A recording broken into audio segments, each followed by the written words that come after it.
Seguindo em nossa jornada por Espiralha, chegamos ao filo Ketognata, ou maxilas com espinhos. Os animais que compõem este filo são comumente conhecidos como vermiceta.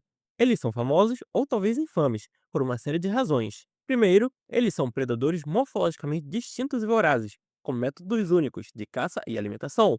Em segundo lugar, eles desempenham um papel ecológico importante e que muitas vezes é negligenciado ou completamente ignorado na maioria dos cursos de biologia, embora sejam comumente abordados como membros importantes da teia alimentar em cursos de planctologia mais avançados. E em terceiro lugar, eles são algumas das criaturas mais confusas filogeneticamente em nosso planeta. Vamos agora começar com suas características físicas e apêndices bem conhecidos, e em seguida trabalhar em direção à sua taxonomia. Os vermiceta são bilateralmente simétricos, celunados, com corpos transparentes ou lúcidos.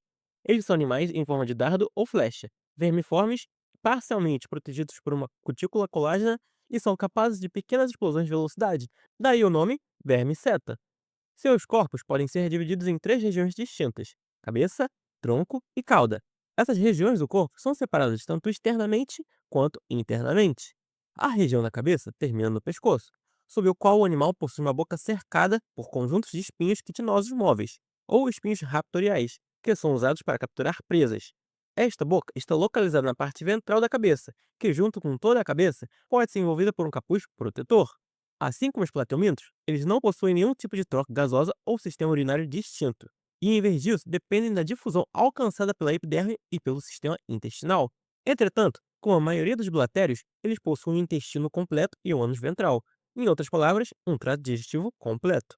Eles têm um conjunto de olhos em forma de xícara e um sistema nervoso central peculiar, que consiste em um gânglio cerebral dorsal e anéis ganglionares circundando diferentes partes do trato digestivo. O primeiro anel está confinado à cabeça e contém gânglios vestibulares e esofágicos pareados, bem como um gânglio subesofágico ímpar que circunda o intestino anterior. O segundo anel envolve o intestino médio e conecta o cérebro ao gânglio ventral, que regula o movimento de natação espasmódico típico dos quetognatos. Todas as espécies conhecidas de vermiceta são hermafroditas. Eles têm seus testículos na região da cauda e seus ovários estão localizados na extremidade posterior do tronco. Algumas espécies são bioluminescentes, outras vivem nas profundezas do oceano em sedimentos bentônicos, e algumas habitam sedimentos em águas rasas, como a areia, por exemplo. Alguns demonstraram danças de acasalamento únicas, e outros, como o Spadella cephaloptera, passam a maior parte do dia presos a folhas de ervas marinhas. Os ketognatos carregam uma variedade de órgãos sensoriais em sua epiderme espessa e multicamada. Eles têm olhos, mas o papel biológico da visão para eles ainda não é conhecido. O que é conhecido, no entanto, é que eles dependem principalmente de vibrações mecânicas para obter informações sobre o seu ambiente e, portanto, podem caçar na escuridão total. Eles fazem isso detectando vibrações através de seus leques de pelos mecanorreceptores.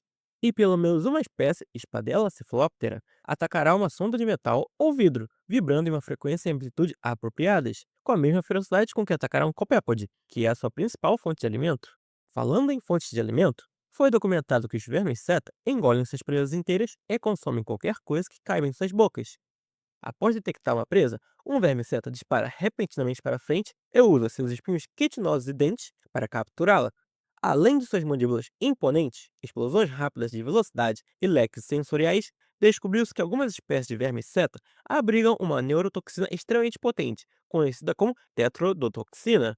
Entretanto, ainda não está claro se os vermiceta são capazes de injetar pequenas doses da toxina de suas cerdas ou se as bactérias são simplesmente simbiontes que vivem dentro e ao redor dos espinhos do vermiceta.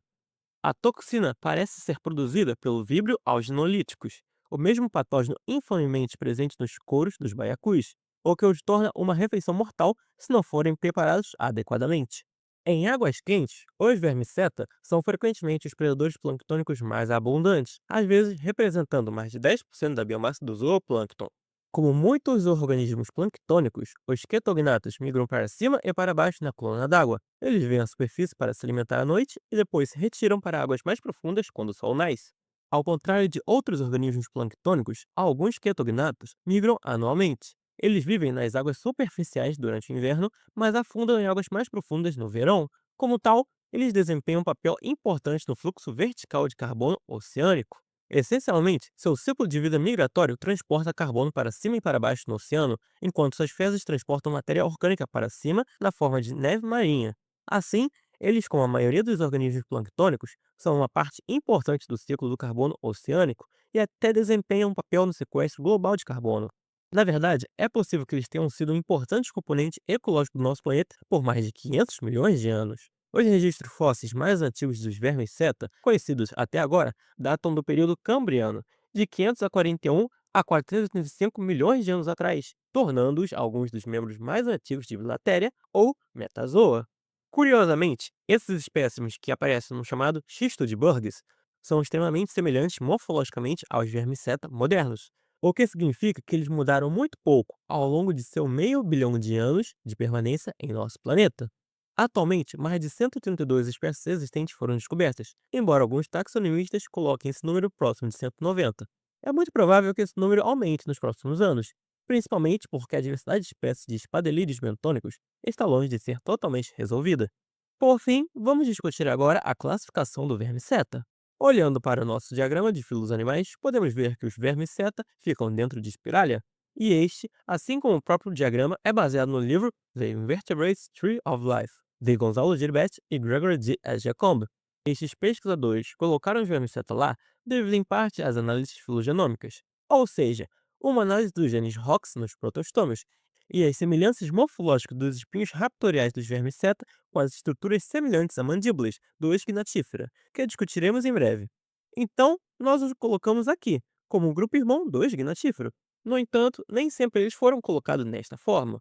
Parte da notoriedade desses animais vem do fato de que, por algum tempo, os cientistas certamente não tinham certeza de quais de suas características eram simplesmente derivadas ou caracteres apomórficos, aqueles que surgiram de sua ancestralidade comum e quais eram verdadeiramente características ancestrais que poderiam ser usadas para classificá-los. O próprio Charles Darwin destacou dois aspectos interessantes dos vermes seta.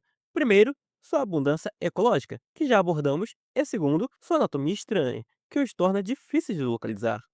Quando foram descobertos pela primeira vez, originalmente foram colocados perto do filo Chordata, e estudos subsequentes os colocaram como filo dentro de Deuterostômia. Entretanto, seu método único de desenvolvimento lançou dúvidas sobre esse posicionamento. Ao contrário de todos os deuterostômios, o blastóporo dos vermes seta fecha-se completamente durante a embriogênese, e o ânus se forma mais tarde no desenvolvimento a partir da extremidade posterior. Isso fez com que os pesquisadores considerassem os vermes seta como membros de Bilatéria, mas não como protostômios nem deuterostômios.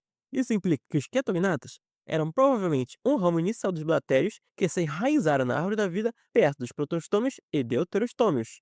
Mas esse pensamento continuou a ser revisado. Em 1996, eles foram considerados um grupo irmão dos nematóides, em 1998, para membros de Ecdysozoa, ou como um grupo irmão de todos os outros protostômios. No entanto, estudos mais recentes descobriram que esses posicionamentos são imprecisos. Os estudos mais recentes apoiam a colocação dos vermes seta dentro de Spiralia como um grupo irmão dos Gnatifera, embora admita-se que ainda existam pesquisadores que discordam desta colocação. Bem, só o tempo dirá se as evidências de estudos subsequentes unificarão o campo em torno dessa designação. Esses estudos ainda estão em andamento, e é provável que aprenderemos muito mais sobre essas criaturas enigmáticas nos próximos anos. Mas, por enquanto, vamos deixar os vermes seta para trás. Agora, vamos nos aprofundar nos filos dentro de Gnatífera.